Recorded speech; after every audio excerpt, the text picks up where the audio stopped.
pupunta kami ngayon ng 3 cities dahil yung 3 cities ang natitira sa aming itinerary. Ito na yung last itinerary namin dito sa travel namin dito sa Malta. Ito rin yung pinakamalapit kasi tabi lang siya ng Valletta. So tatawid lang tayo ngayon ng papuntang Valletta galing dito sa Silema. And then from Valletta tatawid tayo gamit ang maliit na bangka papunta naman doon sa 3 cities. Withdraw kami ng cash kasi yung mga maliliit na bangka na tumatawid doon sa 3 cities ay hindi tumatanggap ng card. Tingnan nyo naman ang dami ng pila ng mga sumasakay. Ang daming tao, grabe. Actually, itong ferry ay kailangan nyo lang ma-experience kung pupunta kayo dito sa Valletta. Otherwise, kung kayo ay mga 4 na tao, 3 tao, mas mura ang mag-Uber papunta sa Valletta or papunta doon sa 3 cities. Mas convenient, mas mura. 5 euro.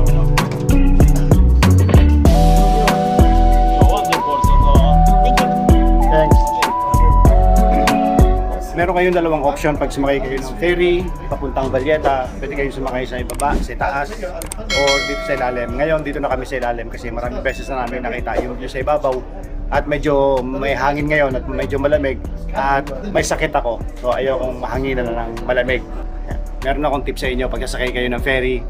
Sa pagpasok niyo ng ferry, sa right side kayo umupo kasi sa right side ang pinakamagandang view ng Valletta.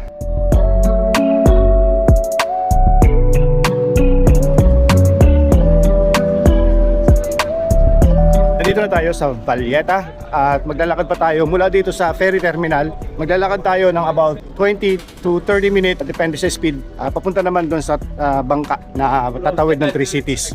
Maglalakad na lang kami papunta doon sa bangka, sa transfer, patawid naman ng 3 cities. Ikutin namin itong coastal ng Valletta kasi flat.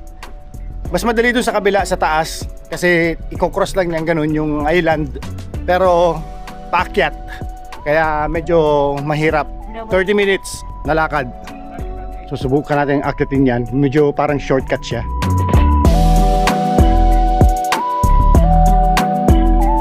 Tingnan natin kung may madidiscover kaming bagong daan ngayon. Wow! Wow! Bagong daan. Sikreto. Mukhang atakihin ako ng ubo rito. Ang taas din nun yung inakit namin hagdanan na yun Ang ganda kasi kuweba siyang ganun, tapos nilagyan ng hagdanan. Nandito na agad kami sa taas. Shortcut siya. Itong Valletta, kailangan din ng mga 3 araw para ma-explore mo ng husay itong lugar na ito. Kasi kailangan mo talaga dito yung maglakad ng maglakad. Kasi tingnan mo naman, napakaganda ng bawat corner. Ibang vantage mo. Another akyat. Pinili namin yung side sa ibaba na flat. Pero dito rin pala kami nagtapos. Pataas. At mas mataas pa. Kasi puro hagdan. Napakaganda nito na nadaanan namin.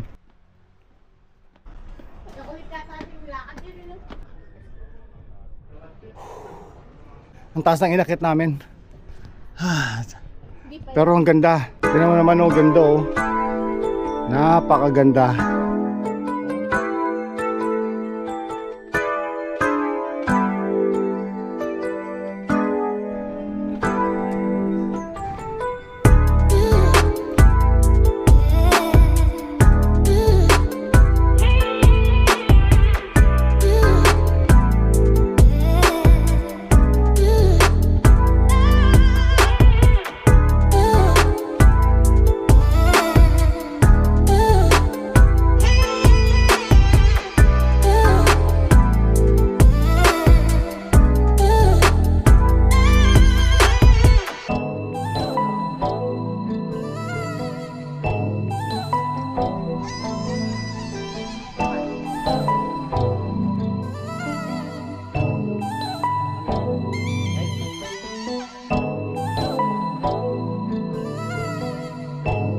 Yun, nakarating din tayo dito sa bangka. Patawid ng 3 cities. So sasakay tayo ng maliliit na bangka. Ganito siya, ang maliliit na bangka niya. Yan yun. At doon lang siya tatawid. Doon lang sa part na yon. So pwede ang maliliit na bangka, pwede rin kayong mag ferry. Pero ito ay kailangan nating ma-experience. So sasakay tayo ng bangka ngayon. Medyo nakakatakot sumakay ng bangkang maliit parang lulubog, hindi pa naman ako marunong lumangoy.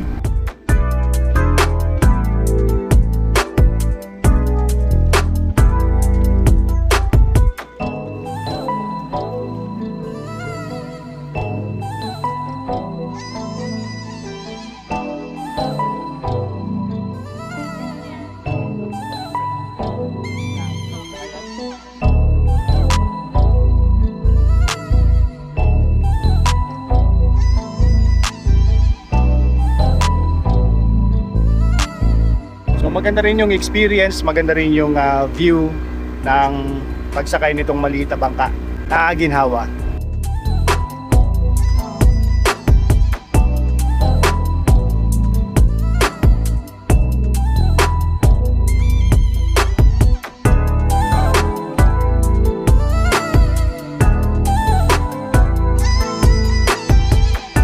Finally, after a long time in Malta, nakarating din kami dito sa Three Cities. Ito yung pinaka-huli at pinaka-last sa aming itinerary. Supposedly hindi, supposedly nung una pa lang ay pupunta na kami rito kasi ito yung pinakamalapit. Pero ang nangyari ay ito yung naging pinaka-huli namin dahil siya nga yung pinakamalapit. Napag-isip namin na ito na lang ipanghuli namin. Kapilang muna.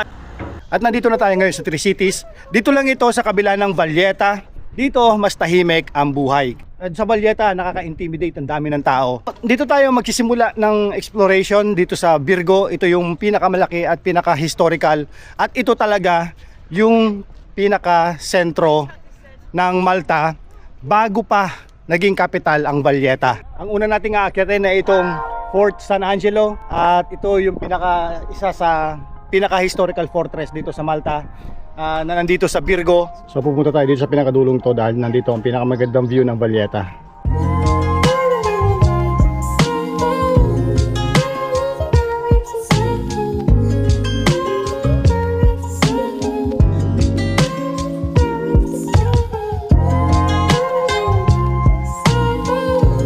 So dito lang muna tayo maglalakad sa paligid nitong Fort San Angelo. Tsaka natin pag-iisipan kung aakyatin natin yung mga pader sa taas doon sa paligid.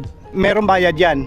Hindi free ang pagpasok sa loob nitong Fort San Angelo. 10 euro ang isang tao. Itong Fort San Angelo ang pinaka-importante at historical fort dito sa Malta kasi ito yung naging pinaka-main defense nila during the Knights of St. John. Yan natatanaw ninyo yan yung Valletta, yan yung Upper Baraka. And yung maraming tao na yun yung Upper Baraka. At yan ang isa naman sa pinakamagandang view ng Valletta papunta naman dito sa Three Cities. Punta tayo dun sa waterfront kasi dun yung pinakamagandang view ng walang obstruction. Ayun, oh, from here sa waterfront na tanaw mo yung buong Valletta. Ayun, oh, yung kahabaan na yan, Valletta yan.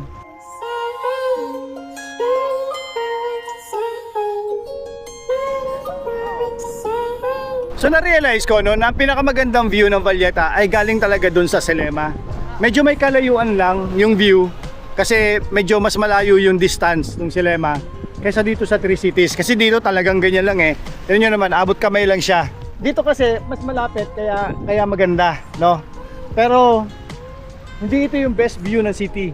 Ang best view ng Valletta ay nandun galing sa Selema kasi nandun yung St. Paul Cathedral, yung kanyang dome. Nandun sa kabilang side na yan. Ayun siya, oh. Dito hindi mo na matanaw yung dome at saka yung tower. Dito yung mga gilid-gilid lang ng mga pader at mga bahay-bahay. Pero medyo mahaba ang view at mas malapit. Yun lang yung advantage. Pero dun sa Selema talaga yung pinaka magandang view ng Valletta.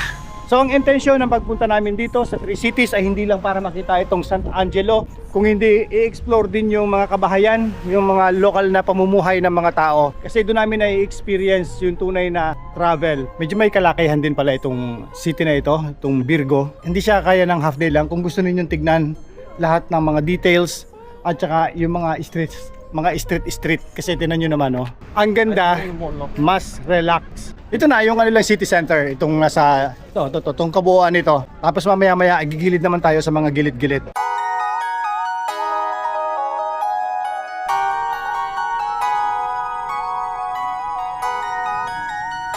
So mas maganda dito, mas solemn ang paligid, mas tahimik, mas konting tao, mas lokal.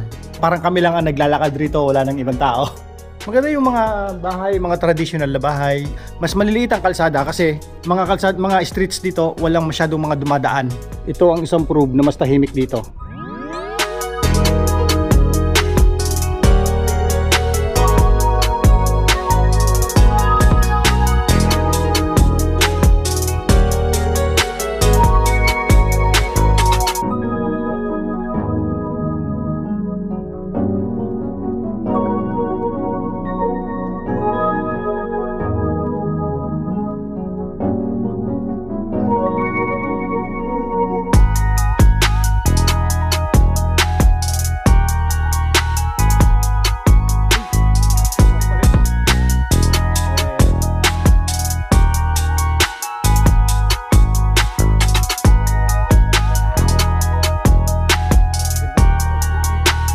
So makikita mo dito yung pagkakaiba nitong Virgo dun sa Valletta, kasi yung Valletta sobrang crowded nga. Dun sa Valletta parang halos lahat ng street ay dinadaanan ng mga sasakyan.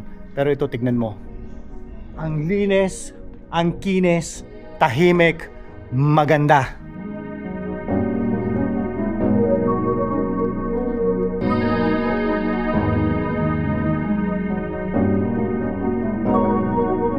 Ito yung entry natin kanina. Pumunta tayo dito. Yan. Hanggang dito. Sa dulo-dulo na yan. Pumasok tayo rito sa may waterfront. Dahil sarado dyan, bumalik tayo dito sa loob. Dito. Paganyan. Paganyan. Tapos pumasok tayo dito. Dito sa may square. Kumain tayo dito kanina. Dito tayo kumain ng pizza. At saka ng calzone. Tapos gumanon tayo. Gumanyan, ganyan, lumabas tayo rito, dito, dyan daw. Tapos, bumalik tayo ngayon, dyan, ganyan. Nandito na tayo ngayon sa may kabilang side. Pupunta na tayo sa kabilang city. Ito na yon. Tingnan natin. Pag maraming tao, ibig sabihin maganda ang view. Yun ay Valletta. Ito, yung Senglia City. At ito naman ang lalakad-lakad din natin. Kahit dyan lang sa may gilid-gilid na yan, lakarin natin. Since nandito na tayo sa bungad nung Senglea, ay lalakad-lakad din na rin natin kahit itong seaside lang. Kasi nandito na tayo sayang. So makikita nyo dito sa may gilid ng dagat na itong three cities ay puro mga fortress. So merong fort dito, fort doon. Dahil nga kasi itong three cities na ito ay naging kanilang main defense during pananakop ng mga Ottoman Empire. Ito yung tulay ng papasok ng Senglea. Pag tiningnan mo sa kabila, itong kabilang city, halos pareho sila ng characteristic at saka ng mga structures.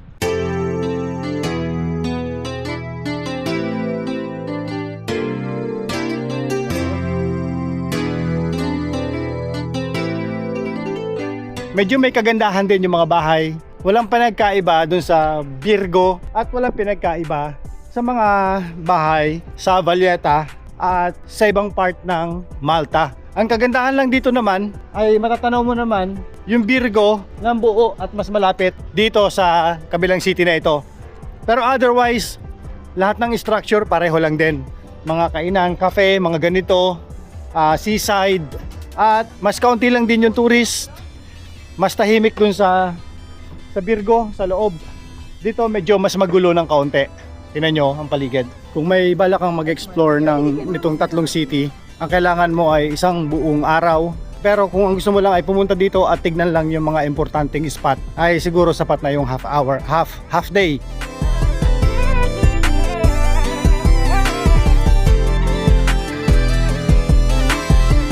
Ayos, may kagandahan din dito sa Senglea. Ganda mga bahay ang mga yan, no? Tapos dito matatanaw mo yung Virgo at saka yung Valletta. Tingnan niyo Oh, ganda, di ba?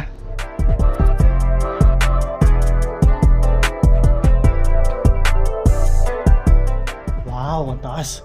Tingnan niyo. So, akitin natin yan tapos babalik tayo sa kaya ng ferry. So, dito sa Senglea, mas maraming hagdan. Puro paakyat. Kung gusto ninyong i-explore itong city na ito, kailangan na equip kayo at prepared kayo at maganda ang inyong kalusugan. Hindi kagaya ko ngayon, medyo may sakit ako, medyo mahina ang katawan ko, so nahihirapan akong mag-explore at umakyat-akyat sa mga ganito. Ang dali kong hingalin. So maganda rin to, no? Kahit magkakapareho sila ng mga structure, meron din siyang kakaibang feel. Wow! Oh my God, nagulat ako. Ang ganda. May pa-reveal. Tapos tingnan niyo yung mga bahay, iba rin. Kakaiba din dito. Yung feeling, iba rin. Iba rin yung vibe. Sarap. Tapos nakita niyo yung mga upuan na yan. Ang sarap umupo dyan. At namnamin itong paligid. At saka yung view na yan. Dun sa dulo, upo tayo doon. Kayong upo, akong upo dyan. Meron pang papasok at saka pambaba. Wow!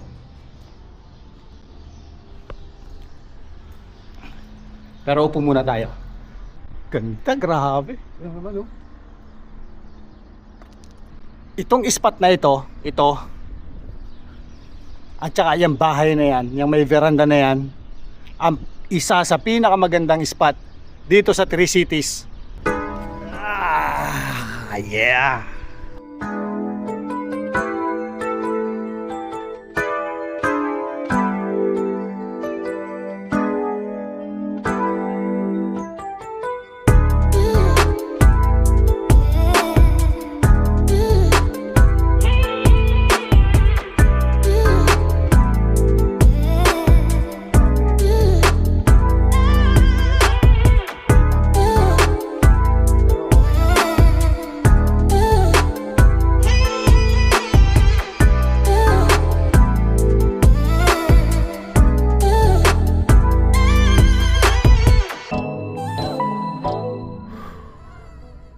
Medyo pagod na ako, hindi kasi magandang pakiramdam ko, kaya balik na tayo.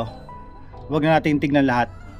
Kaya ito na yon, yung Sanglia, at sana ay nagustuhan ninyo. Kung hindi kayo na bored at kung hindi kayo at nagustuhan ninyo ang ating vlog for today, huwag niyo kalimutang mag-like, mag-comment, mag-share at mag-subscribe kung sa YouTube ka nanonood, at follow kung sa Facebook ka nanonood, at follow rin para sa mga aking travel photos sa Instagram. See you next time. Huwag niyong kakalimutan, life is short, so make every journey worth remembering. See you sa next country. See you sa next city. Peace. Ingat kayo palagi.